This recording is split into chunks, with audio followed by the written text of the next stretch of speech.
매년 저희 서울장애인인권영화제에서는 관람 환경팀을 구성해서 다양한 시도와 논의를 거쳐 배리어프리 작품들을 만들고 상영해 왔습니다.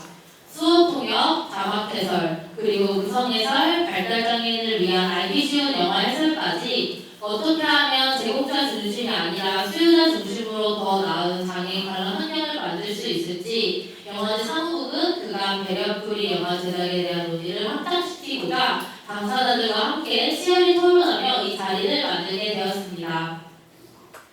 여러 곳에서 사실 배리어프리 버전의 영화들이 되게 많이 만들어지고 있는데요. 각기 다른 제작 기준으로 인해서 같은 영화라고 해도 제공되는 장르 접근성이 제각각인 현실입니다. 그래서 저희는 이번 자리에서 정답을 제시하기보다는 좀 그동안 우리가 고민해온 내용을 함께 나누고 논의하는 자리를 만들어 보려고 합니다. 지금 배리어프리와 관련해서 굉장히 많은 수요가 있고, 그리고 여러 무대에서 이 배리어프리를 되게 많이 제공을 하고 있는 지금 상황인데, 그런 것들이 어떤 원칙이나 방향성들이 잘 논의되지 않은 채 그런 것들이 제공되고 있는 것 같아서 서울장애인 인권영화제가 좀 총대를 메고 우리가 그런 좀 논의되는 자리를 한번 만들어보자라고 해서 배리어프리 가이드라인 발표의 자리를 만들었습니다. 서울장애인 인권영화제는 올해로 2003년을 시작해서 22번의 영화제를 치른 영화제입니다. 그래서 이 서울장애인 인권영화제는 이제 그동안 주류미디어에서 소외되어 왔던 장애인들을 주체로 등장시키고, 그리고 지도적 장애인 운동을 좀 알려내고, 그리고 장애인으로 지역사회에서 함께 살 수 있는 환경을 만들고자 꾸준히 22년 동안 노력을 해왔는데요. 그 한 축으로는 사실 배리어프리도 함께 제공을 해서 장애인들이 좀 영화 접근권들을 좀 잘 보장될 수 있도록 다양한 시도들을 해왔습니다. 1회부터 자막 해설을 제공을 했고요. 그 다음에 6회부터 음성 해설을 제공하기 시작했고, 16회부터는 개편학자 수원 통역 제공으로 배리어프리 영양과 작품 수를 꾸준히 확대해 왔습니다.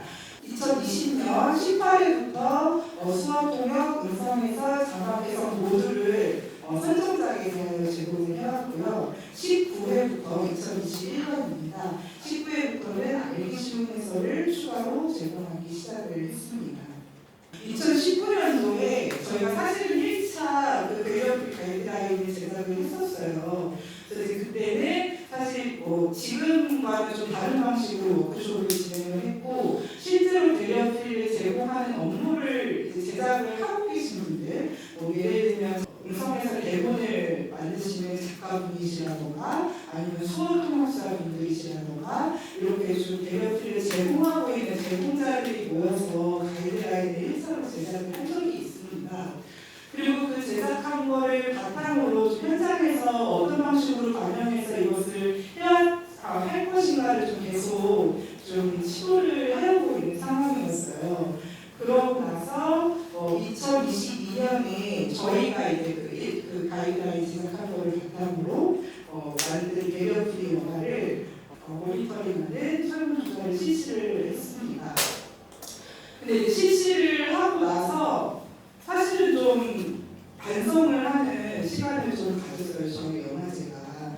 우리가 서울장애인 인권영화제이고 되게 꽤 오랫동안 배리어프리를 제공을 해왔는데, 사실 우리가 제공하는 배리어프리가 그냥 현장에서 실효성 있게 사용되지 못하고 있구나라는 것에 대한 어떤 반성을 좀 하는 계기가 되었고요. 그래서 좀 다시 한번 배리어프리를 재정비를 하고, 그리고 우리만의 좀 기준을 다시 잡는 작업을 해보자라는 어떤 생각으로 지금 한 3, 4년에 걸쳐서 이 작업을 해오고 있는 과정입니다. 그래서 모든 유형의 장애, 모든 정도의 장애를 동시에 만족시킬 수 있는 배리어프리는 아직까지도 불가능하다는 거를 좀 뼈저리게 느꼈고요. 이거는 같은 장애더라도 내가 영화를 감상하는 방식에 따라서 좀 다르고, 그래서 이제 그런 것들을 모두 만족시키기 위해서 무언가를 하지 말고 우리 영화제가 좀 나름의 기준을 좀 만들자라고 좀 이야기를 나눴고요. 그래서 새로운 기준을 만들고 새로운 접근 방법을 모색해보자. 근데 이제 이것이 가능하려면 사실은 재정도 필요하고, 그리고 저희가 이제 모든 선정작들에 대해서 하다 보면 사람도 너무 많이 필요하거든요. 그래서 이제 제작자들도 필요하고, 그리고 제작 방법론도 우리가 좀 정리할 필요가 있겠다라고 해서 이제 이런 워크숍을 이제 진행을 하게 된 것입니다.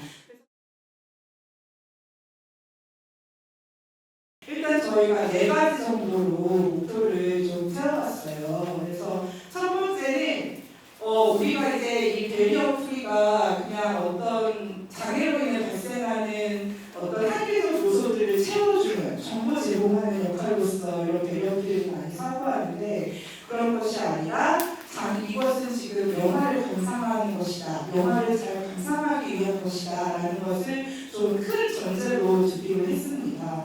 그래서 정보가 혹은 잘 전달되지 않더라도 영화를 더 감상할 수 있는 방법이 된다면 그렇게 해도 되겠다, 우리 그런 방식으로 좀 배려 프리를 해보자 라는 어떤 원칙을 세웠고요.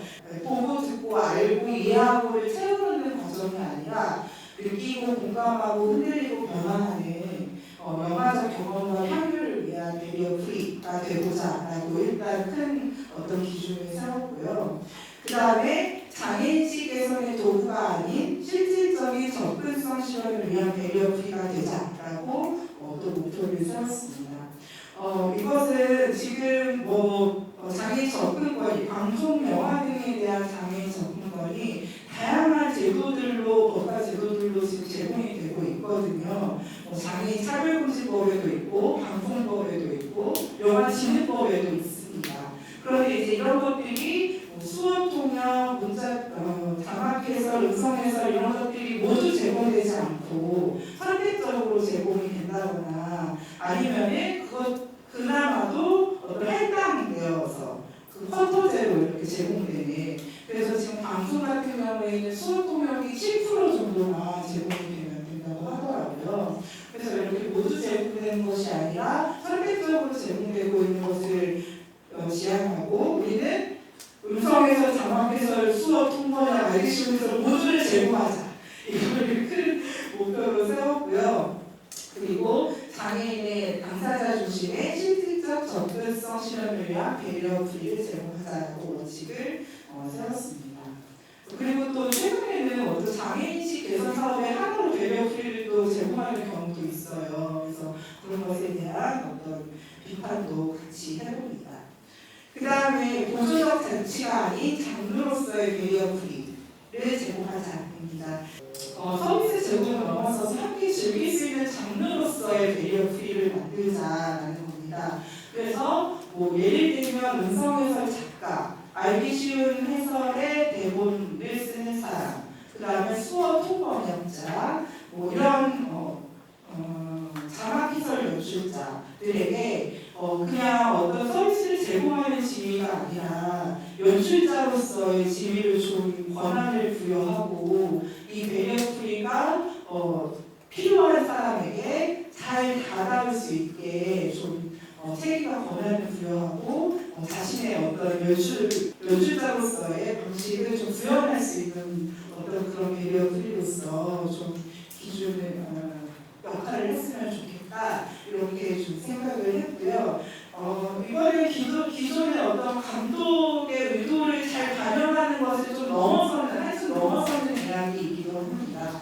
그래서 감독의 의견을 잘 반영하는 것도 굉장히 중요하지만, 그거를 좀 넘어서서 배려 프리가 필요한 당사자에게 잘 다가올 수 있도록 배려 프리를 잘 연출해보자, 이런 의미를 담고 있습니다.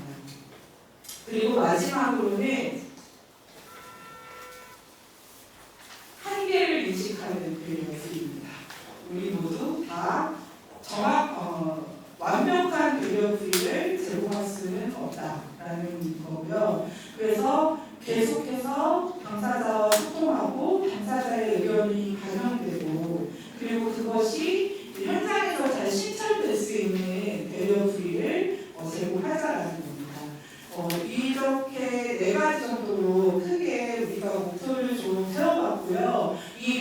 이거는 우리가 나중에 가이드라인을 정할 때에 아주 첨예한 순간 이거 이렇게 해야 돼, 저렇게 해야 돼. 우리 안에서 굉장히 논란이 많을 때 되게 중요한 판단 기준으로 작동을 했어요. 이 네 가지 기준이.